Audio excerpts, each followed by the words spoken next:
Hello and welcome to Gefet on the Daf. I'm Yael Shimoni. Together with Hadran, Yeshivat Risha is bringing you every week learning Rashi and Tosfot on the Sugya and taking your learning of Daf Yomi a little step further into learning in Iyun. So today we are in our new Masechta, Masechet Rosh Hashanah, and we are also in Shana Shvit, and these dapim that we're going to learn really now, Yud Bet and Yud Gimel, are touching upon all kinds of interesting points in Shvit. And today we'll look into the question, what is the connection, or is there a connection between the Kedushat Shvit that you have in the fruit itself and the Isur of working the ground in Shvit? So let's start with the Sugya, and of course we'll deal with Rashi and Tosfot. So the Sugya in Daf Yud Bet starts by saying that there is a special rule for chita and zaitim, for wheat and for olives, by deciding when will they be kadosh and kedushat shvit. Let's see.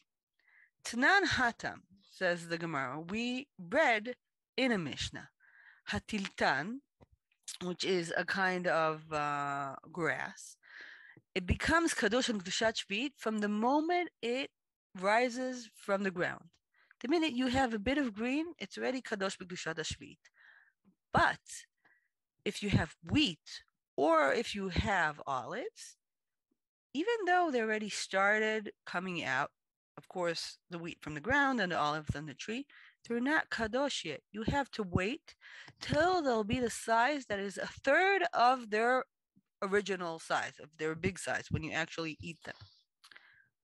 So that's the Mishnah. And the Gemara asks, what does the Mishnah mean? When the Mishnah says, Mishetitzmach, it says that some things like tiltan, like green, they become kadosh and dushat shvi'it, they become kadosh the minute that the green comes out of the ground.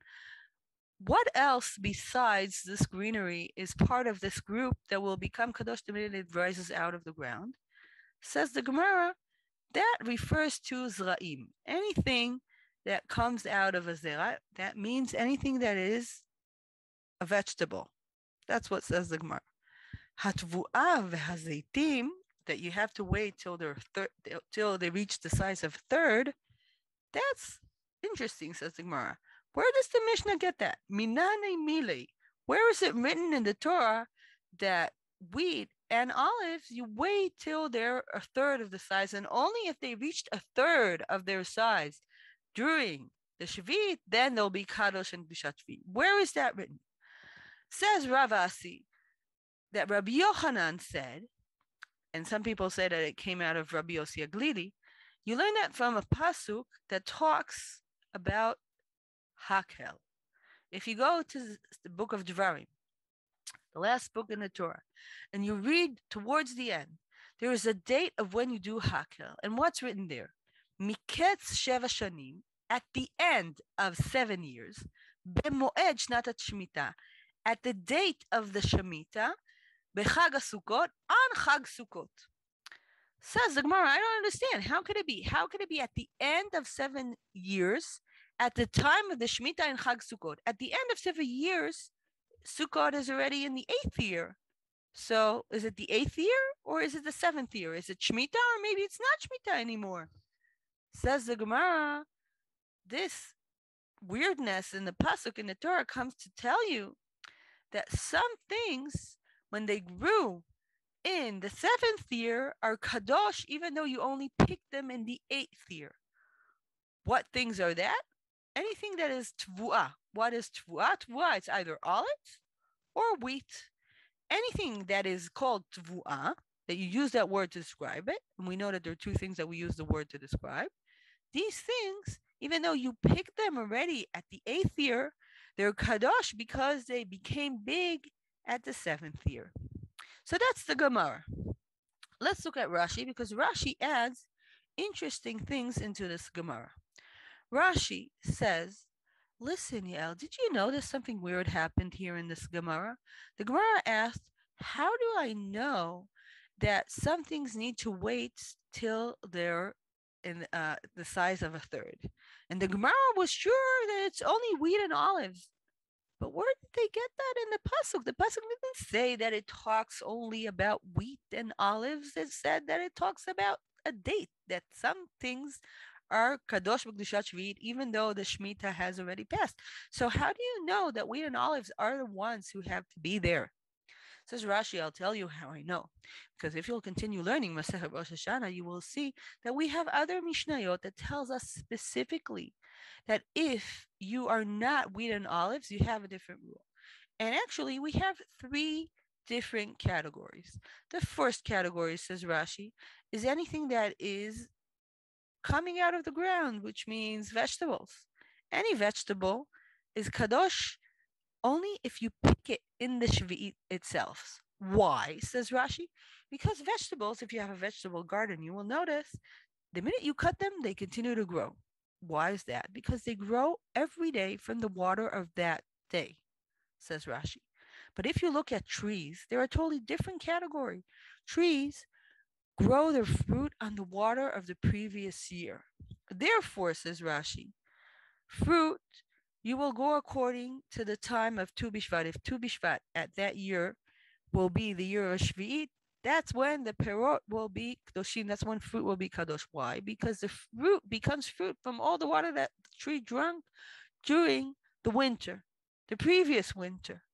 And if you look at vegetables, they drink every day. So that day is the day that you take them out of the ground, that you cut them, will be the day that will decide whether or not they're kadosh and b'shat Shvi'it.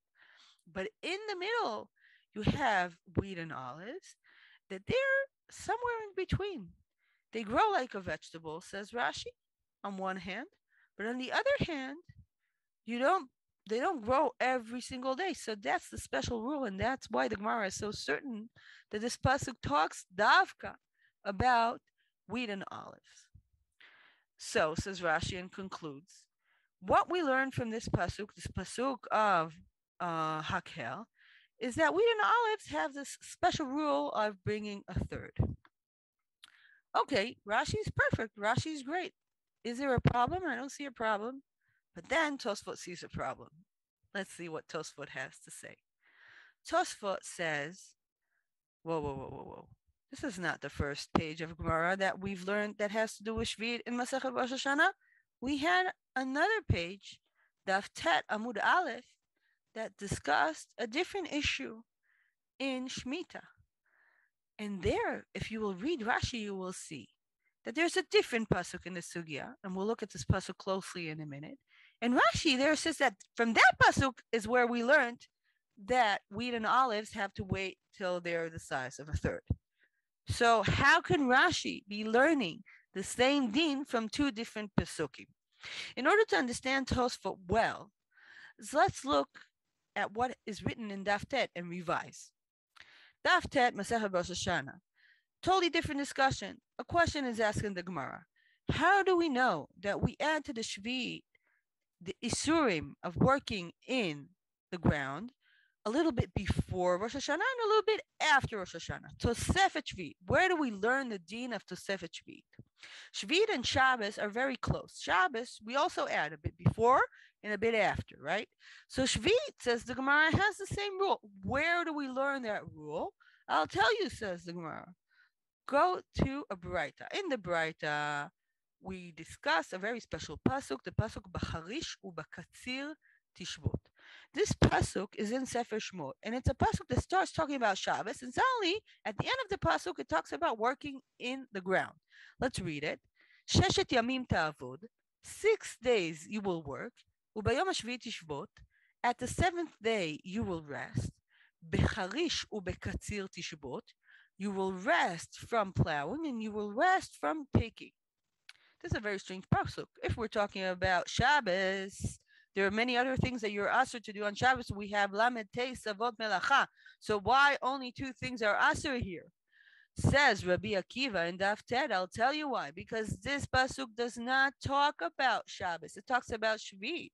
And it connects between Shabbos and Shvi'it, telling us and teaching us that because on Shabbos we have to add before and after, the same rule applies to Shvi'it. We also have to add before and after. And here, Rashi in the Sugya says that we need to read this pasuk and learn from this pasuk. I'm reading Rashi, Perush Rashi, Kegon Rashi v'ashlish b'shvit. What? Why does Rashi read in this pasuk the din that tvu'ah, which we know is wheat and olives, need to be the size of a third to be kadosh and kedushat shvit? Rashi says here, Rabbi Akiva tells us that you have to add to the shvit at the end of the shvit. That's how we learned that some vegetables and some fruits, which is wheat and olives, they will be kadosh and kedushat shvit, even though they will be picked after the shvit is over. So this is something that is very strange in Rashi because we have two psukim. One pasuk, as we said, is the pasuk in Sefer Dvarim talking about Hakel, ויצב משה אותם לאמור מקץ 7 שנים במועד שנת השמיטה בחג הסוכות. Moshe tells the people, Am Yisrael, when will you do Hakel? At the end of 7 years, at the time of the Shmita in Chag HaSukkot. That's what we learned in Daf Yud Bes. It's very interesting that we learn from that the idea of wheat and olives. That's written in the Gemara. That's fine. Why does Rashi learn the same din at Daf Tet? Why is Rashi using two different psukim to learn the same din? And why is he adding this into this Daf Tet? It's not written there.